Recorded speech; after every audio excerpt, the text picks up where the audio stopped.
à gagner. Le Canada, c'était dans le tour. Dans les Au fêtes. fond, le Canada, c'est avec le chien quand même. Au temps d'en profiter.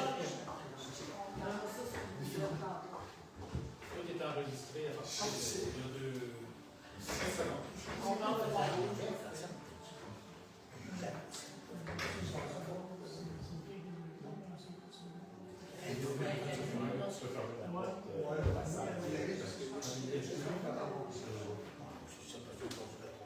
Bonsoir, mesdames et messieurs. Bienvenue à la séance du 2 juillet 2024. Notons ce soir que Mme Julie Dulain est absente. Donc, on va commencer avec la lecture et l'adoption de l'ordre du jour. 3, adoption des procès-verbaux. 3.1, séance ordinaire du 3 juin 2024. 3.2, séance extraordinaire du 25 juin 2024. Finance et gestion des services. 4.1, compte du mois de juin 2024 à payer. 4.2, remboursement du fonds de roulement. 4.3, formation responsable de l'urbanisme, de l'environnement et du développement. 4.4, nomination à titre d'arbitre conciliateur. 4.5, représentation officiers municipaux désignés. 4.6, désignation des représentants de la municipalité au sein du comité ad hoc formé dans le cadre de la politique d'intégration des arts à l'architecture et à l'environnement des bâtiments et de sites gouvernementaux et publics. 4.7, embauche accompagnateur terrain de jeu. 4.8, achat barbecue centre des loisirs. 4.9, achat de l'eau 5 993 838. En 5, rapport des comités. 5.1, rapport mensuel des comités sur les activités du mois courant. En travaux publics, 6.1, autorisation de passage de transport hors normes, amendement. 6.2, autorisation de dépenses, forage, terrain, espace citoyen. En sécurité publique, 7.1, renouvellement de COCA. En urbanisme, développement du territoire. Dépôt du nom. OK. Donc, il y a bien 8.1. En législation, 9.1. Adoption du règlement numéro 246-2024 concernant le programme de revitalisation. En 10, correspondance. 11, en affaires nouvelles. Est-ce que quelqu'un qui a quelque chose à ajouter en affaires nouvelles? Non. 12, période de questions. 13, clôture et la levée de la séance. Ça va prendre un proposeur de l'adoption de l'ordre du jour. Est-ce que je peux mentionner quelque chose avant l'adoption? Au point 4.7, accompagnateur de terrain de jeu. Oui. La personne qu'on a embauchée est maintenant moniteur de terrain de jeu, animateur de terrain de jeu. On a dû faire un changement de personnel aujourd'hui. Donc, peut-être changer embauche d'accompagnateur pour embauche animateur de terrain de jeu. Ça, c'est permanent. C'est un essai que tu fais dans l'intérêt. C'est un essai qui va probablement se prolonger à ce moment-là. On a déjà vu les effets bénéfiques là, de ce changement aujourd'hui. Donc, tu nommes embauche, accompagnateur de terrain de jeu et embauche Animateur. animateur. 2. Non, il y a un switch. switch. Il y a un switch. J'ai pas eu le choix, j'ai dû intervenir aujourd'hui pour faire le switch. Parfait. Donc, qui faisait l'adoption de l'ordre du jour? Isabelle. Isabelle. Donc, on est en accord? Oui. En 3.1, séance ordinaire du 3 juin 2024, vous avez tous reçu le procès verbal. Oui. Ça vous semble conforme? Oui. Oui. Vous allez prendre un proposeur? Oui. Très bien. 3.2, séance extraordinaire du 25 juin 2024. Vous avez tous reçu le PV? Oui. Ça vous semble conforme? Oui. Nous allons prendre un proposeur. Oui. Camille. Finance et gestion des services, 4.1, compte du mois de juin 2024 à payer. Je vais vous laisser une couple de minutes pour en prendre connaissance. Si vous avez des questions, n'hésitez pas.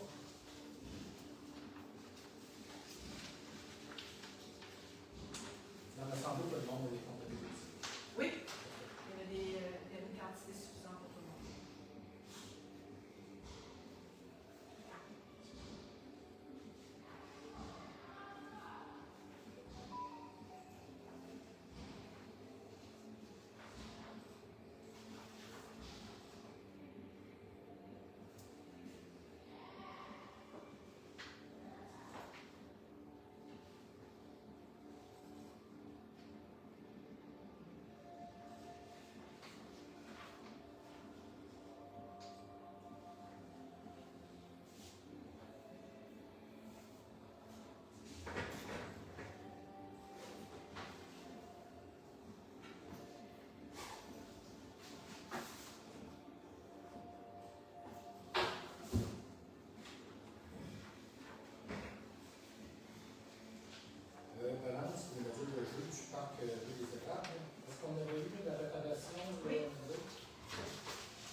Notre-Dame de Lourdes, réparation de boîte aux lettres, nous allons accepter la facture, nous allons refuser la facture. On fait seulement passer ici pour simplifier le processus.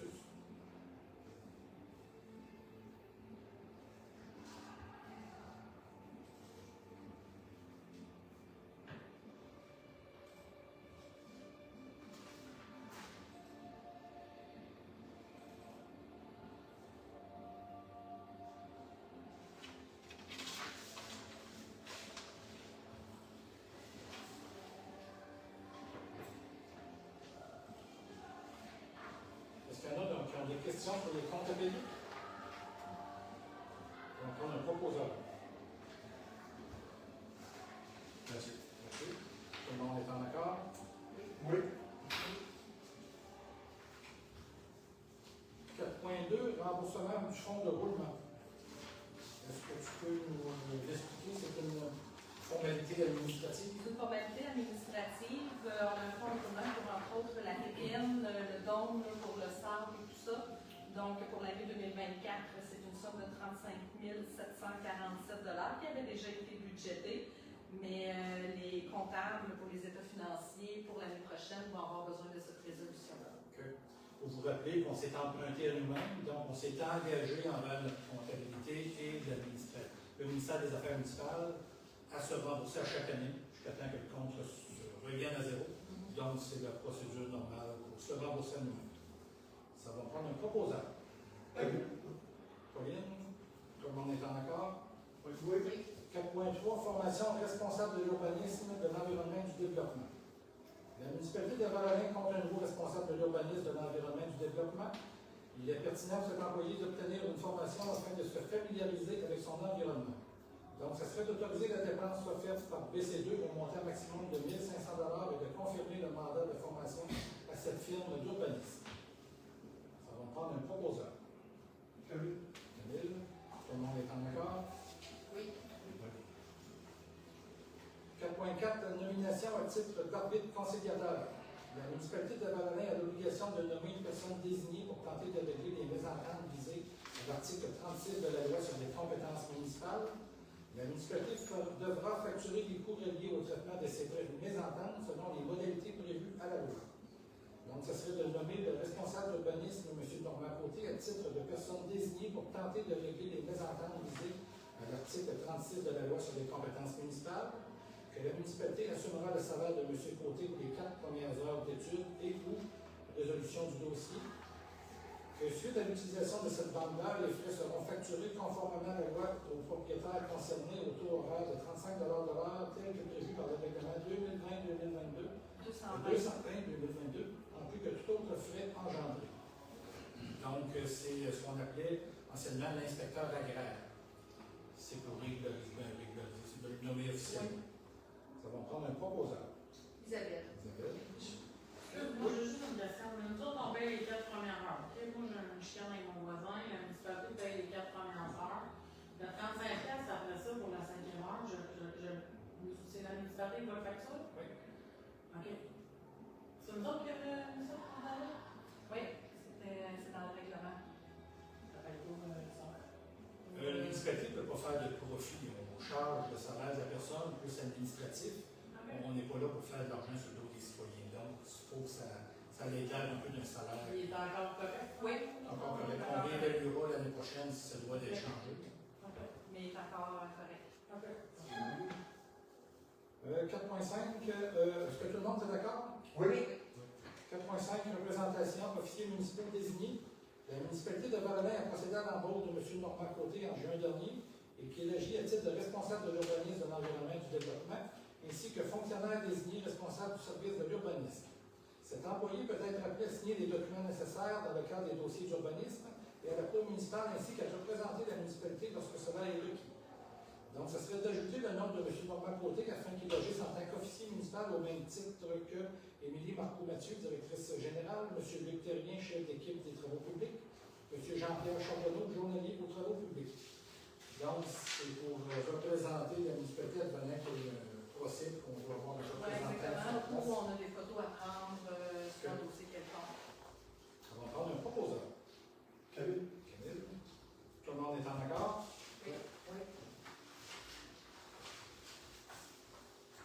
4.6, désignation des représentants de la municipalité au sein du comité ad hoc formé dans le cadre de la politique d'intégration des arts à l'architecture et à l'environnement des bâtiments et aux sites gouvernementaux et publics. Ouais, je J'en regarde. passe un résumé. Je regardais votre nom verbal, M. le maire, puis C'est pas nécessairement la résolution qui me déplaise. dans le fond, puisque le centre multifonctionnel est assujetti, la construction du centre multifonctionnel est assujettie à la loi du 1% d'œuvres d'art, donc il y a tout un comité qui doit être formé à la suite de ça. C'est pas la municipalité qui veut ça, c'est au niveau du ministère. Ça a été budgété dans... C'est également subventionné. C'est exactement subventionné, donc c'est de créer ce comité-là qui va regrouper, moi-même, la directrice générale, Mme Marie-Ève Marcotte-Bussière, qui est conseillère municipale et qui est aussi responsable là, de la culture, M. François Dussault, qui est architecte au projet, et M. Denis Roy, qui est gestionnaire du projet, mais il va être à titre observateur uniquement à ce moment-là. Il va y avoir 2 autres personnes du ministère qui vont faire partie de ce comité-là. Il y a à peu près 3 ou 4 rencontres là, qui vont se dérouler là, au cours des prochains mois. Au cours des prochains mois. Parfait. Avez-vous des questions sur ce comité ad hoc? Ça va prendre un proposeur. Pauline. Pauline. Tout le monde est en accord? Oui. 4.7, embauche d'un accompagnateur terrain de jeu et embauche d'un animateur. Tu m'en fais allusion? Oui. Donc, attendu que parmi les jeunes inscrits au terrain de jeu, il y a un enfant qui représentait des besoins particuliers. On a affiché le poste, on a trouvé quelqu'un à la dernière minute. Par contre, cette personne-là, on s'est rendu compte qu'elle était vraiment plus à l'aise en étant animateur. Donc, ça serait d'autoriser l'embauche de Mme Audriane Vallée à titre d'animatrice de terrain de jeu et de prendre Mme Sabrina, qui était déjà animatrice, et de la mettre accompagnatrice. Un switch de personnel. Oui, exactement. Ça va prendre un proposeur. Isabelle. Isabelle, tout le monde est en accord? Oui. Oui. 4.8, achat barbecue au centre des loisirs. Certaines activités demandent l'utilisation d'un barbecue au centre des loisirs. Les personnes possédant la location au centre des loisirs pourront y avoir accès. Donc, ça serait pour ces motifs d'acquérir un barbecue au coût maximum de 500 $. On va prendre un proposeur. Mathieu. Mathieu. Tout le monde est en accord? Oui. 4.9, achat du lot 5 993 838. La municipalité souhaite acquérir le numéro de lot de donné. Donc, ça serait d'autoriser l'acquisition du lot 5 993 838 au montant de 13 500 $ et d'autoriser le maire ainsi que la directrice générale à signer les documents en lien avec cet achat. Le mandat sera octroyé à Mercier Daigle Rodrigue Notaire, SENR Notaire.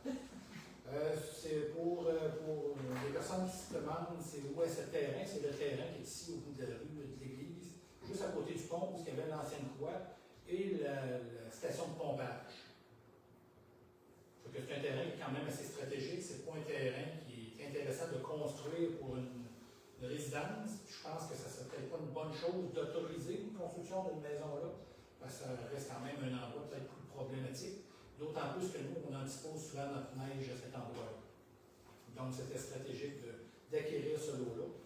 Et à ce prix-là, ben, il est vraiment dans le target de la valeur des terres. Ça va prendre un proposeur. Camille. Camille, tout le monde est en accord? Oui. Le rapport des comités. Est-ce que quelqu'un qui a un rapport de comité à nous faire? Oui. Les pompiers ont une pratique le 8 juin. On s'est servi pour la première fois du centre de formation à Saint-Agapi. On avait passé la journée là.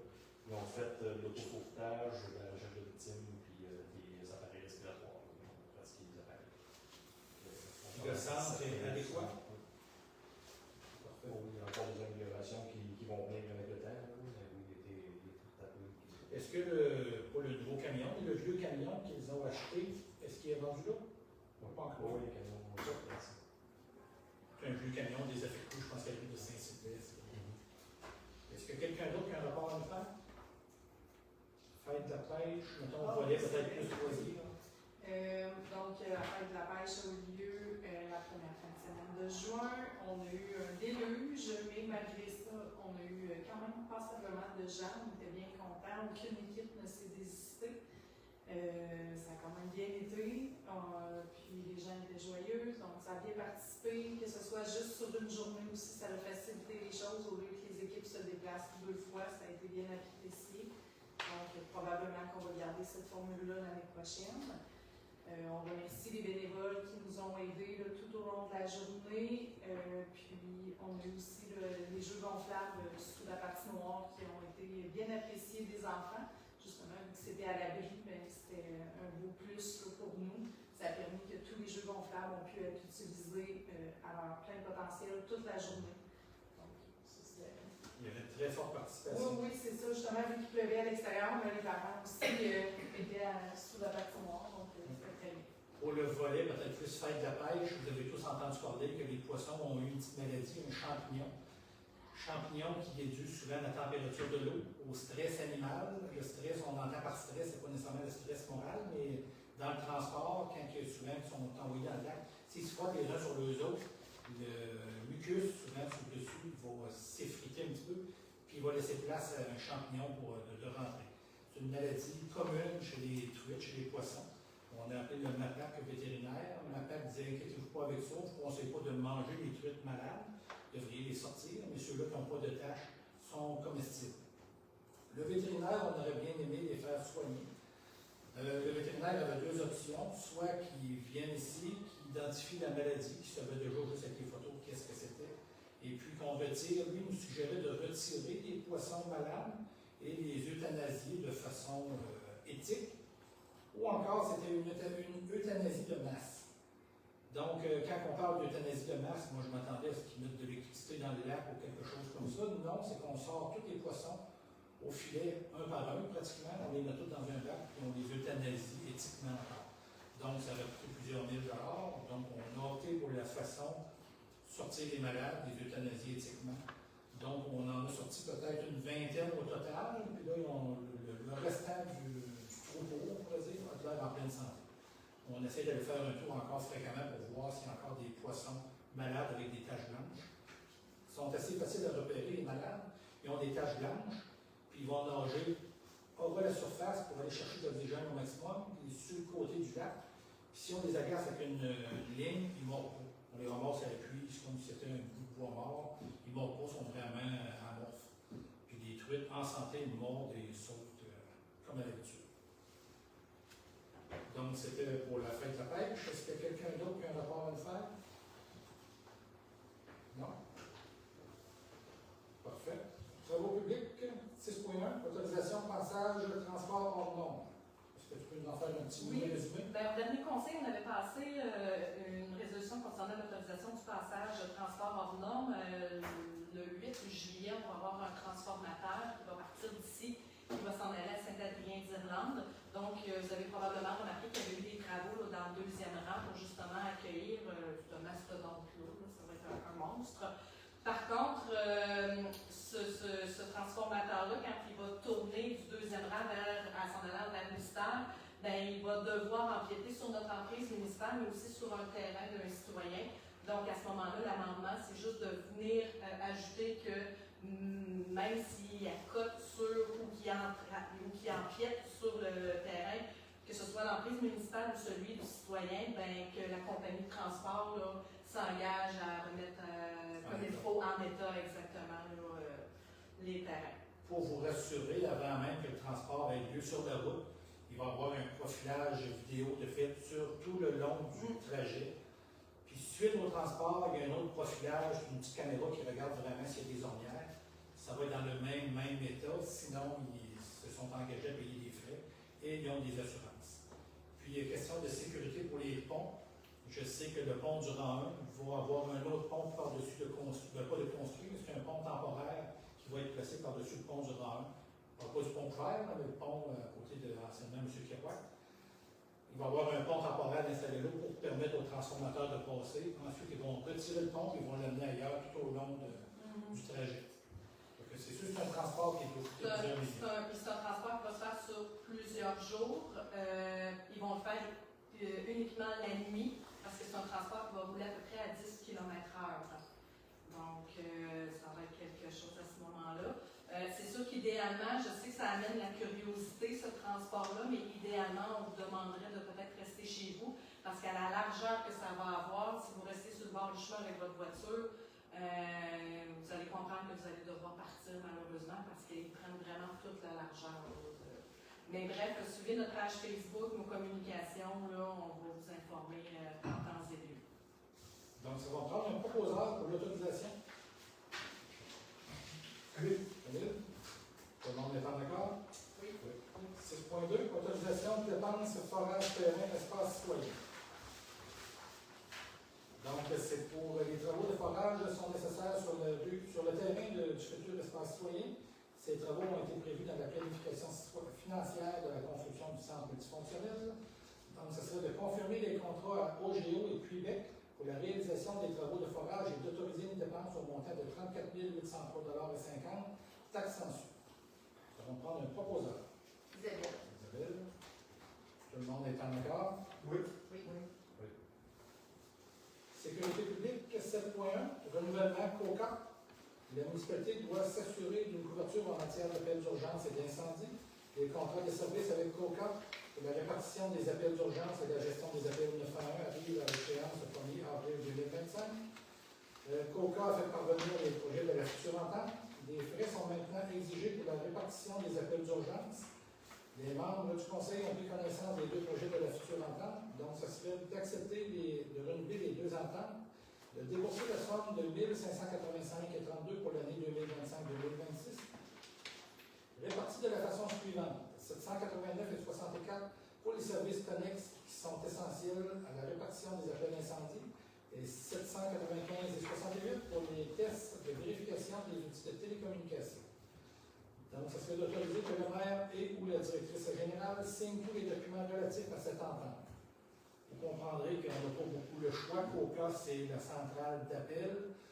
Donc, il n'y a pas 25 compagnies au Québec qui offrent ce service-là. Il y en a peut-être 2 ou 3. Puis, ils se tiennent pas mal tous dans les prix. Considérant qu'on n'a pas tous les équipements avec COCA, il est tout à fait naturel qu'on reste avec eux. Ils subissent l'inflation comme tous les autres. Donc, ils nous refilent une partie de la facture. J'ajouterai en complément de ça que notre chef incendie a fait des vérifications avec d'autres centrales. Il y a des centrales qui sont un petit peu moins dispendieuses. Par contre, il faudrait payer pour faire mettre les taux. Exactement, la migration, et que ça revient au même à ce moment-là. Ça va prendre un proposeur. Tout le monde est en accord? Urbanisme, on n'avait rien. Législation 9.1, adoption du règlement numéro 246-2024 concernant le programme de revitalisation. Je vais faire la lecture des principales lignes. Je n'irai pas dans les préambules responsables de l'application du programme et la définition. Un programme de revitalisation. La municipalité décrète un programme de revitalisation visant à accorder une aide financière aux propriétaires d'un immeuble présent sur son territoire. Ce programme s'applique à certains travaux de construction, d'entretien, de rénovation et de restauration de composantes de ces immeubles. Ci-après, revitalisation. Nature de l'aide financière. L'aide financière est accordée sous forme de crédit de taxes correspondant à l'augmentation des taxes municipales suite à la réalisation de travaux prévus au présent programme de revitalisation. Zone visée, tous les immeubles présents sur les territoires de la municipalité pour lesquels les conditions de municipalité mentionnées au présent règlement sont respectées. Conditions de municipalité. Afin d'être admissible, la demande d'aide financière doit respecter les conditions suivantes. Elle concerne les travaux réalisés exclusivement sur un bâtiment principal résidentiel, commercial ou industriel. La valeur des travaux de revitalisation est au moins d'une inscription de 100 000 $ au rôle d'évaluation du bâtiment principal. Ne peut être considéré comme étant une augmentation de valeur, la proportion d'augmentation provenant uniquement de la mise à jour du nouveau rôle d'évaluation triennale. Donc, si vous profitez d'un nouveau rôle d'évaluation comme on va vivre cette année, puis vous avez la chance d'avoir une nouvelle évaluation de 100 000 $, vous n'êtes pas éligible. Ça prend vraiment une rénovation. Le projet soumis doit être conforme aux dispositions des règlements d'urbanisme en vigueur ainsi qu'aux dispositions du présent programme. Une même adresse ne peut obtenir qu'une fois l'aide financière au présent programme. Le présent programme ne peut être combiné à tout autre programme de subvention ou de crédit de taxes visant à réduire l'une ou l'autre des taxes municipales, à l'exception de certains cas. Seul le propriétaire propriétaire de l'immeuble admissible peut formuler une demande d'aide relativement à cet immeuble. L'immeuble visé par les travaux doit être occupé. Bâtiment non admissible, un immeuble appartenant à un organisme public ou gouvernemental. Des immeubles non imposables en vertu de la loi sur la fiscalité municipale. Un immeuble faisant l'objet de toute procédure légale concernant son droit de propriété ou sa non-conformité aux lois et règlements applicables. Un immeuble pour lequel existe des arriérages de taxes municipales. Demande d'admissibilité au programme. Toute demande doit être soumise au responsable sur le formulaire prévu à l'annexe 1. Le formulaire de la demande doit être signé par le propriétaire. S'il s'agit de la personne morale, une résolution autorisant la personne à faire signer la demande et à signer tout autre document pertinent dans le cadre de celle-ci. Une description précise des travaux à être exécutés, incluant tout plan et autres documents permettant de comprendre le projet. La demande de permis conforme à la réglementation, des photos avant le début des travaux, une preuve de propriété de l'immeuble si son propriétaire n'est pas encore inscrit au rôle d'évaluation, tout autre document pertinent à l'étude de la demande requis par le responsable. Calcul de l'aide financière. L'aide financière est accordée afin de compenser l'augmentation du compte de taxes pouvant résulter d'une augmentation de l'évaluation municipale de l'immeuble suite à des travaux suivant le dépôt d'un certificat au greffier trésorerie de la municipalité par l'évaluateur mandaté afin de définir à jour le rôle d'évaluation. L'aide financière remise annuellement ne peut excéder cette augmentation, une période de 10 ans, ni plus de 15 000 annuellement. Elle est aussi cessée dès que le montant maximal suivant est atteint. Une revitalisation pour une maison unifamiliale de 7 000 pour une construction d'un minimum de 150 000 inscrit au rôle d'évaluation, de 8 000 pour une construction d'un minimum de 200 000 inscrit au rôle d'évaluation, la revitalisation d'un jumelé ou d'une construction multifamiliale bigénérationnelle, les logements, 5 000 par unité de logement, porte ayant chacun un minimum de 125 000 de valeur inscrite au rôle d'évaluation par unité de porte. Pour une revitalisation de bâtiment principal, commercial ou industriel, 3% de l'augmentation de la valeur inscrite au rôle d'évaluation après travaux pour un montant maximal de 45 000 Pour les travaux de revitalisation inscrits au rôle d'évaluation à partir du 1er janvier 2024, le crédit de taxe prend effet le 1er janvier suivant son inscription au rôle d'évaluation. Le crédit de taxe foncière s'applique directement au compte de taxes municipales associé au bâtiment visible, exceptionnellement dans la mesure où les travaux sont déjà réalisés au moment d'adopter le présent règlement et que l'inscription au rôle d'évaluation est faite entre le 1er mai 2023 et le 31 décembre 2023. Le crédit de taxe sera réuni en un seul remboursement en tenant compte des données ci-avant mentionnées, faisant par chèque sera donné au propriétaire qui a réalisé les travaux. Traitement d'une demande. Le responsable traite les demandes suivant à la procédure ci-après. Il tient un registre des demandes de crédit de taxe. Il s'assure que la demande est complète et requiert tout document nécessaire à l'étude de la demande. Il confirme par écrit au propriétaire si le projet soumis est admissible ainsi que les travaux qui sont admissibles. Lorsque la valeur de l'immeuble suite aux travaux est établie par le dépôt du certificat de l'évaluateur, il confirme au demandeur que le montant du crédit de taxe est accordé. Conditions relatives à l'exécution des travaux. Un demandeur qui a crédit de taxe a été consenti en vertu du présent programme va commencer les travaux dans les 6 mois suivant la date de confirmation de l'admissibilité du programme. Les poursuivre avec diligence et les compléter dans le délai prévu pour le domaine d'urbanisme. Sur demande, le responsable doit accorder une prolongation de ces délais, laquelle ne peut excéder 3 mois. Le responsable doit confirmer par écrit la période de prolongation qui autorise et indiquer la date à laquelle les travaux devront commencer ou être exécutés. Ils sont également admissibles dans la mesure où ceux-ci respectent toutes les conditions du programme et en faisant les adaptations nécessaires déjà réalisées pour lesquelles l'inscription au rôle d'évaluation est faite au plus tard le 31 décembre 2023 dans la mesure où ceux-ci respectent toutes les autres conditions du programme en faisant les adaptations nécessaires. En cours de réalisation, lors de l'entrée en vigueur du présent règlement, sous réserve que la demande d'aide financière soit complétée et déposée à la municipalité dans les 80 jours suivant cette date, à défaut par un demandeur de respecter les délais et les conditions prévues au présent règlement et à la réglementation d'urbanisme, il perd son droit de recevoir l'aide financière. Octroi de l'aide financière. L'aide financière est accordée si les conditions suivantes sont respectées. Les travaux visés par la demande ont été réalisés conformément au permis et émis à la réglementation applicable. Le projet est conforme aux dispositions du présent règlement. Aucune somme n'est due par le propriétaire à la municipalité. Les activités qui s'exercent dans le bâtiment au moment de l'émission du certificat de l'évaluateur sont toujours admissibles et conformes à la déclaration faite par le demandeur dans son formulaire de demande.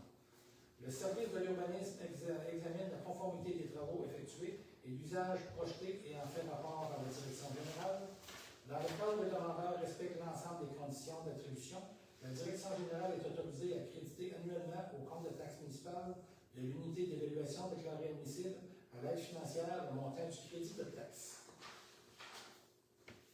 Lorsqu'une inscription au rôle d'évaluation foncière relative à un bâtiment pouvant faire l'objet d'un crédit de taxe en vertu du présent programme est contestée, le crédit de taxe n'est accordé qu'au moment d'une décision finale et sans appel est rendu sur cette contestation. Cependant, si le tribunal rejette cette contestation ou encore que les conditions du présent programme d'aide ne sont plus admissibles, aucun crédit de taxe n'est accordé. Transfert du crédit de taxe foncière, à l'exception de l'aide mentionnée expressément au dernier alinéa de l'article 10, un crédit de taxe est transférable dans le cadre d'une vente de l'immeuble ou de l'entreprise propriétaire de celui-ci. Le cas échéant, le reliquat du crédit restant, avec les mêmes conditions applicables, est alors transmis au nouveau propriétaire. Révocation de l'aide financière. La municipalité peut révoquer définitivement l'octroi d'aide financière dans les cas suivants. Le demandeur exécute des travaux sans permis ou non conformes au permis émis. Le demandeur a fourni des renseignements faux ou trompeurs dans sa demande. Le demandeur fait défaut de réaliser les travaux dans les délais prévus au permis. Le demandeur cesse ses opérations pendant plus de 30 jours, fait cession de ses biens, est mis en faillite ou en liquidation, devient insolvable ou est en défaut de rencontrer l'une des conditions d'admissibilité mentionnées au présent règlement. Le demandeur ou le propriétaire de l'immeuble doit des sommes à la municipalité, soit pour des taxes municipales ou toute autre somme due en vertu des lois et des règlements applicables. Advenant un défaut en vertu du paragraphe E, les droits en crédit de taxe pourraient être à nouveau applicables si le demandeur paie toutes les sommes dues, incluant les intérêts et pénalités dans un délai de 30 jours suivant l'envoi du premier avis de défaut au propriétaire. Entre en vigueur conformément à la loi. Donc, le restant, c'est le formulaire à remplir pour avoir le droit sur ce programme de revitalisation. C'est long, mais c'est intéressant. Donc, ça va prendre un proposeur. Mathieu. Tout le monde est en accord? Oui. Oui. En 10 correspondances, est-ce qu'on avait quelque chose? En affaires nouvelles non plus. 12, la période de questions. Est-ce qu'il y a des questions? Oui. Junior Savoie. J'aimerais que tu t'approches parce qu'on est rendu avec des micros. Ouais, tu m'entends d'ici, là, je suis en train. Junior, j'aimerais que tu t'approches. Comme ça, tout le monde va entendre sur Internet ce qu'on dit clairement. As-tu des nouvelles pour mon projet? Ça suit son cours. Ça suit son cours. Vous n'avez pas eu une rencontre avec l'urbaniste, la mademoiselle? Moi, ce que j'entends, c'est qu'il y avait des détails qui manquaient. Ils ont tout reçu. Ils ont tout reçu, mais là, c'est en analyse. Ça va prendre combien de temps? Là, c'est super des mois, là. Comprends-tu? Tu as fait ta demande suite au dernier conseil? Non, la demande a été faite bien avant. C'est toi qui m'as refusé. Tu as refusé avec l'avocat. Regarde, arrête de niaiser, là, c'est ça que tu as fait. Tu as refusé la réunion. Là, c'est pas une question. Je te demande, c'est quoi ta question? Ta question, c'est. Où c'est rendu? Moi, je te dis que ton projet a été déposé le 11. On a reçu les documents le 14 juin, mais les documents étaient datés du 10 juin. Donc là, ça suit son cours. Est-ce qu'il y a d'autres questions? S'il n'y a pas d'autres questions, on va être rendu à la levée de la clôture de la séance. On va prendre un proposeur. Isabelle. Donc, il est 20h04. Merci beaucoup. Bonne soirée. Au revoir.